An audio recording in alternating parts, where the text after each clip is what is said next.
तो क्या बिहार विधानसभा चुनाव के पहले फेज के पहले ही कुछ बहुत बड़ा उलटफेर होने जा रहा? आखिर नीतीश को छोड़कर ललन सिंह और संजय झा क्यों खड़े हुए शाह के साथ? अन वक्त पर क्या बदल गया पाला? जेडीयू में अचानक ऐसी खलबली जिसे ठीक कर पाना नीतीश के लिए हो रहा मुश्किल। स्वागत है आप सभी का। आप देख रहे हैं द राजनीति का विशेष सेगमेंट खबर और विश्लेषण। मैं हूं जब्बार खान। तो क्या भारतीय जनता पार्टी की वो रणनीति सही होने जा रही है जिसमें यह कहा जा रहा था कि बीजेपी जेडीयू को साथ रखकर जेडीयू को खत्म करना चाहती है, मगर ललन सिंह और संजय झा शाह के साथ खड़े होकर के क्या मैसेज दे रहे हैं? क्या है इस कहानी के पीछे की पूरी पटकथा? दोस्तों विस्तार से आपको बताते हैं। दोस्तों, बिहार विधानसभा चुनाव के पहले फेज के लिए जो नामांकन की तारीख थी, वक्त था, वो खत्म हो चुका है। लेकिन नामांकन की तारीख और वक्त खत्म होने के अगले ही दिन कुछ ऐसा हुआ जिसने बिहार में जेडीयू खेमे में खलबली मचा दी है। और ऐसी स्थिति में वो अमित शाह जिनके एक बयान से हाल में एक बार फिर से नीतीश कुमार को लेकर के जो बवाल मचा था, उस पर नीतीश कुमार को मुख्यमंत्री ना बनाए जाने को लेकर के जेडीयू में ललन सिंह और संजय झा शाह के साथ खड़े हो गए। दोस्तों, जो खबरें निकलकर सामने आ रही हैं, उसने नीतीश कुमार के साथ साथ उनके बेटे के पैरों तले से जमीन खिसका दी है। सबसे पहले आपको खबर दिखाते हैं। दोस्तों, ललन सिंह ने जो बात कही है और संजय झा ने जो संकेत दिया है, उसका मतलब यह है कि नीतीश कुमार का समय अब पूरा हो चुका है। और दोस्तों, ललन सिंह की जगह अगर कोई बीजेपी का या चिराग पासवान की पार्टी का या जीतन राम मांझी का कोई नेता अगर बयान दिया होता ये, तो शायद ये नीतीश के लिए या जेडीयू के लिए अटपटा होता। मगर ललन सिंह और संजय झा जो कि नीतीश कुमार के खासम खास भरोसेमंद रहे हैं और उसी भरोसे की बुनियाद पर उन्होंने बिहार से दिल्ली की राजनीति के लिए उनको चुना था। मगर दोस्तों, ललन सिंह और संजय झा तो एक ही झटके में शाह के साथ खड़े नजर आ रहे। मतलब चुनाव बाद अगर एनडीए जीतती है तो बीजेपी की सीएम वाली बात पर मुहर लगा रहे। आपको खबर दिखाएंगे और ललन सिंह संजय झा का बयान भी सुनवाएंगे, लेकिन उससे पहले आप इस खबर को देखिए। सबसे ज्यादा गौर करने वाली बात यह कि जेडीयू के संस्थापक सदस्यों में से राजीव रंजन उर्फ ललन सिंह ने नीतीश कुमार के एक बार फिर से मुख्यमंत्री बनने पर सस्पेंस बढ़ा दिया। न्यूज एजेंसी एनआई से बातचीत करते हुए केंद्रीय मंत्री ललन सिंह ने कहा, आप लोग बात को समझते नहीं, गृहमंत्री के बयान के अलग बात को समझते नहीं। गृहमंत्री के बयान के अलग बात और उनके बयान को तोड़ मरोड़ कर पेश किया जा रहा। गृहमंत्री बार बार कह चुके हैं, हम बिहार विधानसभा का चुनाव नीतीश कुमार के नेतृत्व में लड़ेंगे, मुख्यमंत्री विधायक दल तय करेगा, एनडीए का विधायक दल तय करेगा। यही परंपरा रही है। पिछली बार भी नीतीश कुमार मुख्यमंत्री बने थे तो किसने तय किया था? एनडीए विधायक दल ने तो तय किया था कि हमारे नेता नीतीश कुमार ही होंगे। दोस्तों, ये तो आपने शाह के बयान के साथ ललन सिंह और संजय झा के संकेत देखे। अब आपको ललन सिंह का बयान सुनवाता हूं। दोस्तों, जेडीयू के कार्यकारी अध्यक्ष राजीव रंजन उर्फ ललन सिंह का एक बयान सुनाता हूं। इस बयान में काफी कुछ उन्होंने कहा, मगर नीतीश के सीएम बनने या फिर ना बनने पर अंत में इस बयान में उन्होंने जो कुछ कहा उस पर खूब विवाद है।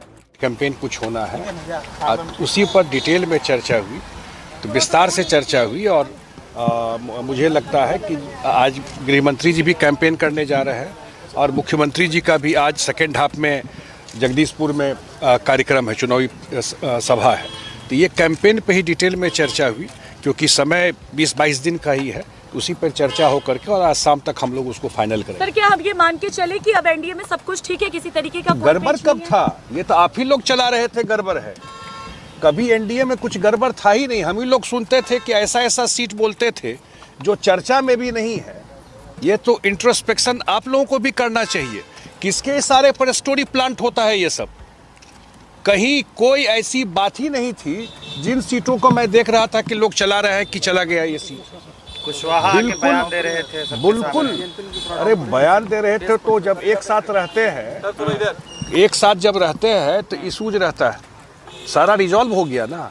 कल से प्रचार शुरू हो गया है ना। आज सामने में नहीं देख रहा है, रात में ही सिंबल लेके जाता है फिर छीन के ले आता है। ये भी तो देखिए। चिराग पासवान अब तक पटना नहीं पहुंचे बिहार में। ये हर एक आदमी अब ये, अरे भैया सब अभी नामांकन खत्म हो गया क्या? तो क्या हुआ अरे अब जो लोग चुनाव को फॉलो करते हैं, एक मिनट, चुनाव को फॉलो करते हैं जो लोग, वो जानते हैं कि नामांकन के बाद विड्रॉल होता है और उसके बाद कैंपेन शुरू होता है। तो कैंपेन जब शुरू होगा सारे लोग एक साथ दिखेंगे। वही बात तो मैं पूछ रहा हूँ जो आप पूछ रहे हैं। तो मैं पूछ रहा हूँ कि महागठबंधन में सीट फाइनल हुआ, आज अंतिम दिन है, कोई सीट फाइनल हुआ हो, कहां से कौन लड़ रहा है, किसी का सिंबल कौन छीन रहा है, एक एक जगह दो दो पार्टी के लोग खड़े हो गए हैं। ये भी तो देखिए, एक एक जगह दो दो पार्टी के लोग खड़े हो गए हैं। इसका मतलब उनको बिहार के जनता से लेना देना नहीं है, अपना वहां पर चल रहा है ट्रेड ऑफ टिकट का। मैंने बताया आपको कि लोग रात में सिंबल बांटा जा रहा है और जो सिंबल लेके जाता है वापस बुला करके उसको फिर सिंबल छीन लिया जाता है। महागठबंधन के लोग कह रहे हैं एनडीए को मिलेगा सर। अमित शाह जी कुछ क्लियर नहीं कर रहे हैं, कह रहे हैं कि विधायक दल के नेताओं की बार बार इस बात की, क्योंकि जब आप लोग महागठबंधन को अपना चिंता करना चाहिए, ये मैं देखता हूँ ज्यादा इंटरेस्ट एनडीए में है। अमित शाह जी, गृह मंत्री जी जो बोले हैं उसको पूरे कॉन्टेक्स्ट में देखिए, आधा काट कर मत देखिए। उन्होंने कहा है कि इस चुनाव के एनडीए के नेता नीतीश कुमार हैं, एनडीए के फेस नीतीश कुमार हैं और उन्हीं के नाम पर हम लोग बिहार में चुनाव लड़ने जा रहे हैं। बस पूरी रणनीति, आगे का चुनाव प्रचार, उस पर डिटेल चर्चा गृह मंत्री जी का नीतीश। दोस्तों, ललन सिंह कम से कम कह तो सकते थे कि नीतीश ही सीएम होंगे, चुनाव के बाद में विधायक दल उन्हीं को चुनेगा, उन्हीं के चेहरे पर एनडीए चुनाव लड़ रहा है, तो चुनाव के बाद उनको सीएम ना बनाने का कोई औचित्य ही नहीं उठता। और उनका अपनी पार्टी के नेता के लिए सीएम बनाए जाने की वकालत करने पर मोदी शाह नाराज भी क्यों होते। मगर ललन सिंह ने तो यह दर्शा दिया कि उनकी वफादारी अब नीतीश के बजाय मोदी शाह की तरफ दिख रही है। इसके पीछे ललन सिंह और संजय झा की क्या नीति है, क्या उनका फायदा है, क्या महत्वाकांक्षाएं हैं, बहुत सारी चीजें पर्दे के पीछे से चल रही हैं। मतलब दोस्तों, जिन पर नीतीश को आंख बंद करके भरोसा है वो तो शाह की भाषा बोल रहे हैं। जब कभी जदयू में रहे जीतन राम मांझी खुल करके नीतीश को सीएम बनाने की डंके की चोट पर वकालत करते दिख रहे हैं, मांग उठा रहे हैं। देखिए न्यूज 18 की खबर, चुनाव बाद नीतीश कुमार को मुख्यमंत्री बनाए जाने के सवाल पर केंद्रीय मंत्री जीतन राम मांझी ने समर्थन किया। जीतन राम मांझी ने कहा कि एनडीए के प्रमुख नेताओं में हमारे नेता अमित शाह है, अगर उन्होंने कोई बात कही है तो अधिकार ही माना जाएगा, उसे आधिकारिक तौर पर देखा जाएगा, हम उनके विचार से सहमत हैं। दोस्तों, जीतन राम मांझी आगे कहते हैं कि चुनाव के बाद सीएम तय होगा तो उनकी बातों से सहमत हैं, लेकिन मेरा व्यक्तिगत विचार है चुनाव से पहले होने वाले मुख्यमंत्री का नाम भी तय हो जाना चाहिए, असमंजस नहीं होना चाहिए। देख रहे हैं कि असमंजस के चलते महागठबंधन में आज तक उनके प्रत्याशियों की लिस्ट फाइनल नहीं हो पाई। जीतन राम मांझी ने दोहराया कि उनका व्यक्तिगत विचार है कि चुनाव के पहले पब्लिक के सामने ऐलान हो कि मुख्यमंत्री कौन होगा। यानी कि जीतन राम मांझी नीतीश कुमार को लेकर के मुख्यमंत्री के चेहरे के ऐलान के तौर पर वकालत कर रहे हैं। अब देखिए कि बीजेपी का खेला तो खुला है, उसे जो करना है वो करती है।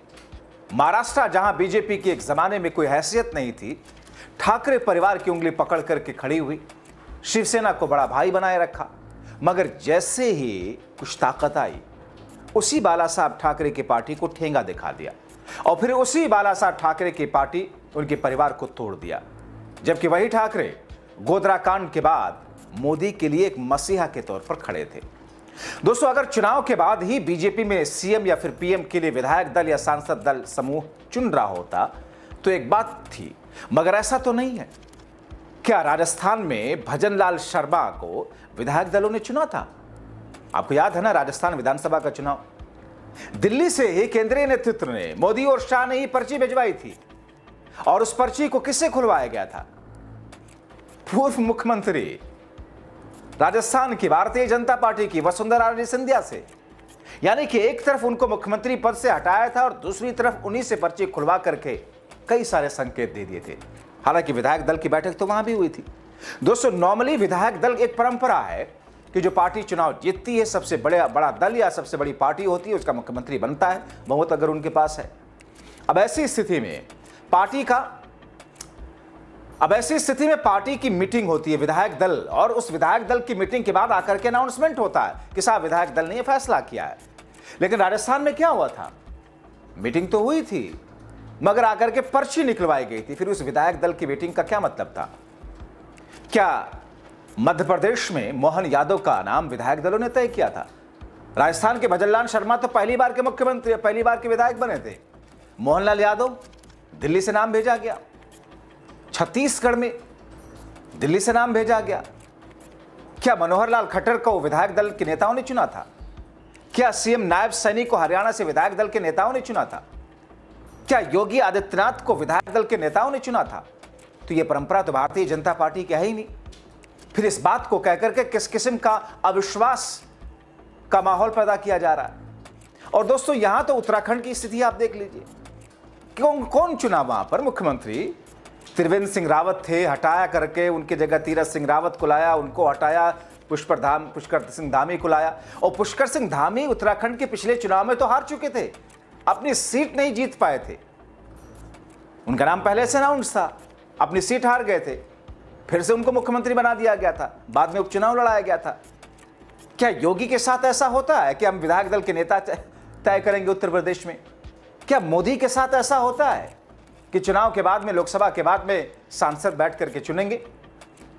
तो फिर यह स्थिति क्यों डॉगी मीडिया के जरिए या फिर गटर मीडिया के जरिए फैलाने की कोशिश की जा रही है? दोस्तों ये इतना तो तय है कि भारतीय जनता पार्टी इस बार किसी भी हाल में नीतीश को मुख्यमंत्री तो नहीं बनाने वाली, और इस बात को जानते हैं बखूबी ललन सिंह और संजय झा। इसीलिए अपनी वफादारी अभी से सिद्ध करने के लिए उनके साथ खड़े होते हुए नजर आ रहे हैं। ऐसे में दोस्तों आप क्या कहेंगे? अपने राय कमेंट बॉक्स में जरूर लिखें। अंत तक वीडियो देखने के लिए शुक्रिया।